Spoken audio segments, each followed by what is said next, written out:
प्रिय छात्रों नमस्कार। एनसीईआरटी गणित कक्षा 10वीं में आपका स्वागत है। हम लोग प्रश्नावली 3.6 का प्रश्न क्रमांक 2 अब करने वाले हैं, जिसमें हमें कुछ समस्याएं दी हुई हैं और उनको रैखिक समीकरण युग्म के रूप में हमें बदलना है और फिर उनके हल ज्ञात करना है। जिसमें हमें पहला क्वेश्चन दिया गया है, ऋतु धारा के अनुकूल 2 घंटे में 20 किलोमीटर तैर सकती है और धारा के प्रतिकूल 2 घंटे में 4 किलोमीटर तैर सकती है। उसकी स्थिर जल में तैरने की चाल तथा धारा की चाल ज्ञात कीजिए। तो यहाँ पर हमें ज्ञात जो करना है वो क्वेश्चन के सबसे आखिरी वाले हिस्से में लिखा होता है।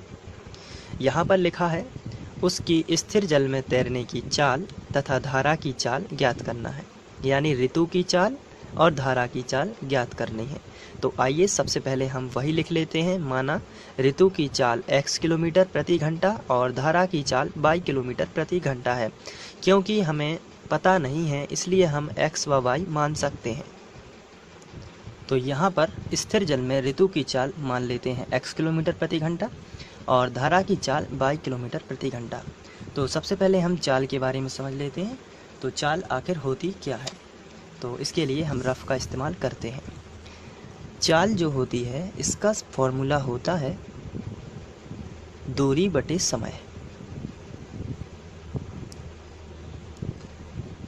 तो यहाँ पर हम इसलिए चाल को किलोमीटर प्रति घंटा इसलिए लिखते हैं क्योंकि दूरी का जो मात्रक होता है वो होता है किलोमीटर और बटे का मतलब होता है प्रति, और समय यानी कि जो घंटा सेकंड भी हो सकता है, लेकिन किलोमीटर है तो यहाँ पर हम घंटे में समय नापते हैं। तो किलोमीटर प्रति घंटा इसलिए इसका जो है मात्रक होता है। तो चाल का मात्रक किलोमीटर प्रति घंटा इसलिए होता है क्योंकि चाल जो होती है उसका फॉर्मूला दूरी बटे समय होता है। अब यहाँ पर यदि हम दूरी नापना चाहें तो दूरी भी नाप सकते हैं और दूरी का फॉर्मूला आएगा चाल गुणित समय। तो इस तरीके से हम दूरी भी लिख सकते हैं और चाल का फॉर्मूला दूरी बटे समय भी लिख सकते हैं। तो यदि हम दूरी का फॉर्मूला बनाना चाहें तो दूरी बराबर हो जाएगी चाल गुणित समय। तो इस तरीके से हम फॉर्मूले को कन्वर्ट कर सकते हैं क्योंकि हमने त्रियक गुणा किया है, दूरी का गुणा एक में किया तो दूरी ही आएगी और चाल गुणित समय, इसका त्रियक गुणा इसमें हुआ तो चाल गुणित समय। तो चलिए अब हम क्वेश्चन को पढ़ते जाते हैं और इसको सॉल्व करते हैं। तो क्वेश्चन को पढ़ने के लिए हम यहाँ पर लिखेंगे प्रश्नानुसार और सबसे पहले हम क्वेश्चन को सिरे से पढ़ते हैं और उसको सॉल्व करने का प्रयास करते हैं। ऋतु धारा के अनुकूल दिशा में 2 घंटे में 20 किलोमीटर तैर सकती है। तो यहाँ पर आपको ध्यान रखना है धारा के अनुकूल और प्रतिकूल क्या होता है, इसको भी समझ लेते हैं। ऋतु चूँकि धारा के अनुकूल दिशा में चल रही है या तैर रही है तो वो 20 किलोमीटर तैर सकती है। तो यहाँ पर हमें दूरी दी गई है, तो दूरी जो होती है वो किसके बराबर होती है, हमने अभी पढ़ा हुआ है चाल गुणित समय। अब हम लोग अनुकूल और प्रतिकूल शब्द को समझ लेते हैं। अनुकूल का मतलब होता है यदि धारा इस डायरेक्शन में है, इस दिशा में है और ऋतु जो है वो भी इसी दिशा में तैर रही है। तो ऋतु की चाल हमने मानी है x और धारा की चाल मानी है y। तो जब अनुकूल है इसलिए प्लस हो जाएंगी, दोनों की चाल जुड़ जाएंगी क्योंकि वो धारा की दिशा में ही तैर रही है इसलिए वो जल्दी जल्दी तैरेगी। तो इसलिए उसमें क्या हो जाएगा प्लस।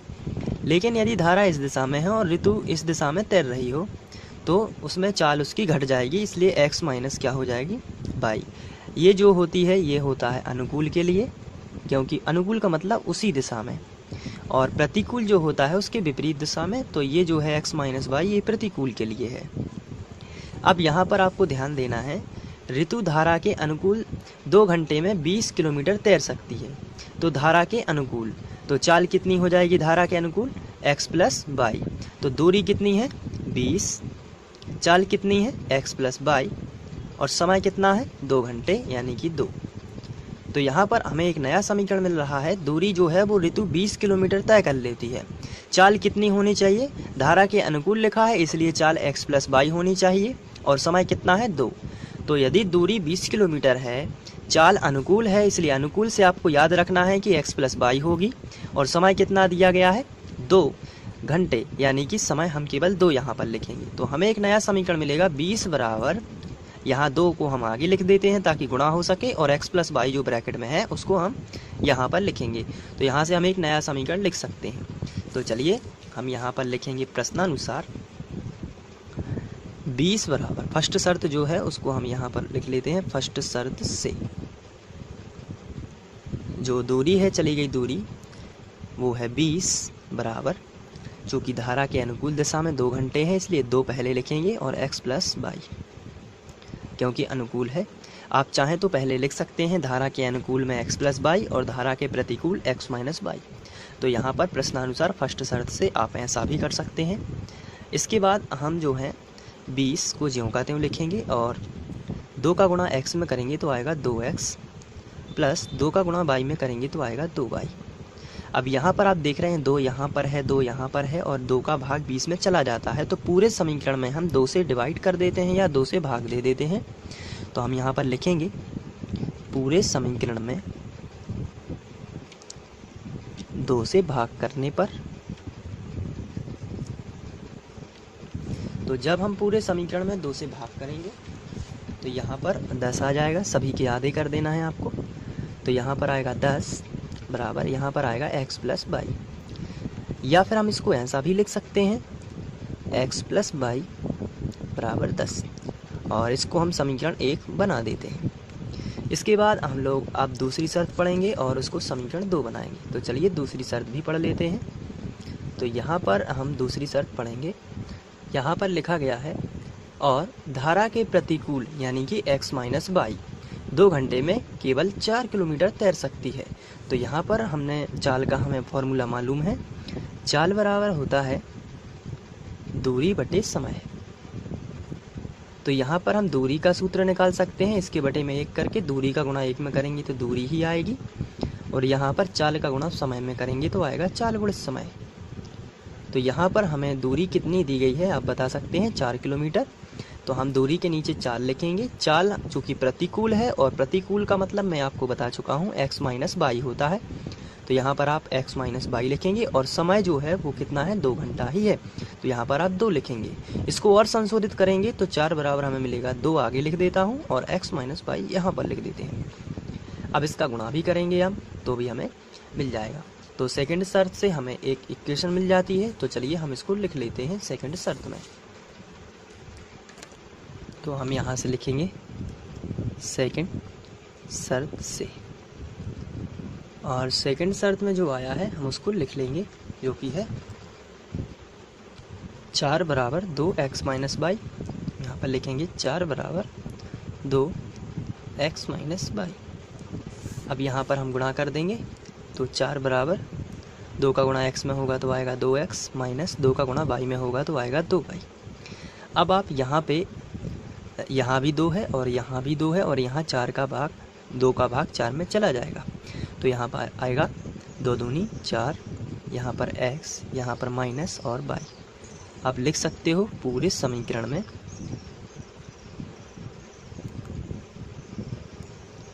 दो से भाग, तो आप इस तरीके से 2 से भाग कर सकते हो।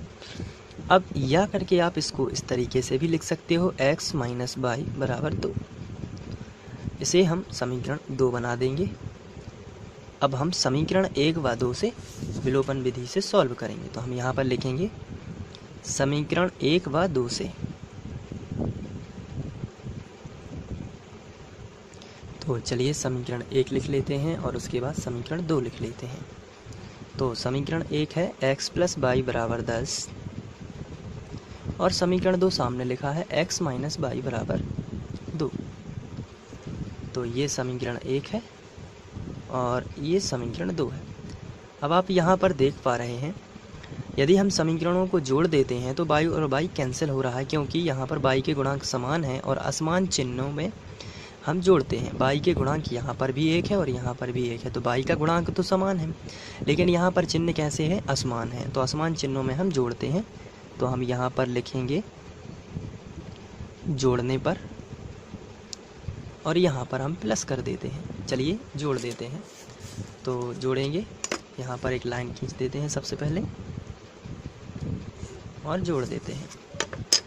तो 1x और 1x ये जुड़कर हो जाएगा 2x बराबर, ये प्लस बाई और माइनस बाई जुड़ने पर कैंसिल हो जाएंगे, बराबर 10 और 2 12 हो जाएंगे। यहाँ पर हमें x का मान चाहिए है, इसलिए 2 का जो गुणा में है ये बटे में आ जाएगा पक्षांतर से, तो x बराबर आएगा 12/2।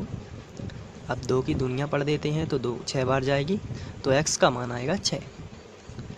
अब ये जो x का मान है, अब ये जाके आप समीकरण 1 में रख दोगे तो y का मान भी मिल जाएगा। तो चलिए रख देते हैं x का मान समीकरण 1 में रखने पर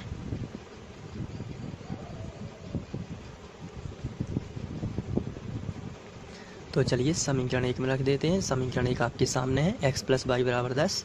तो सबसे पहले हम इसी को लिख लेते हैं, x + y = 10। इसके बाद हम x का मान 6 रख देते हैं, तो x की जगह पर 6 रख देना है आपको। प्लस लगा है तो प्लस, y लिखा है तो y = 10। इसके बाद 6 का कर देना है पक्षांतर, क्योंकि यहाँ कोई भी चिन्ह नहीं लगा है तो ये प्लस का माना जाता है, और प्लस की संख्या का पक्षांतर उस तरफ होगा तो माइनस आ जाएगा। इसके बाद 10 में से 6 जाएंगे तो y बराबर आपको मिलेगा केवल और केवल 4। तो यहाँ पर आप देख सकते हैं कि हमें चाल मिल चुकी है। तो इसके बाद जो हमने माना था उसको वापस कर लेते हैं। तो इसलिए स्थिर जल में ऋतु की चाल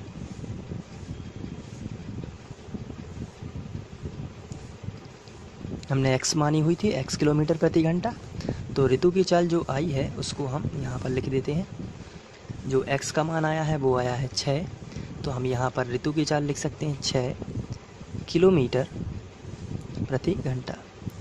साथ ही साथ जो हमने धारा की चाल मानी थी उसको भी लिख लेते हैं। धारा की चाल मानी थी हमने 22 किलोमीटर प्रति घंटा, और 22 का जो मान आया है वो है 4, तो यहाँ पर हम लिखेंगे 4 किलोमीटर प्रति घंटा। तो इस तरीके से हम सॉल्व कर सकते हैं। आशा करता हूँ ये वीडियो आपको पसंद आया होगा। यदि आपको ये पसंद आया है तो लाइक करिए और अपने दोस्तों को शेयर करिए।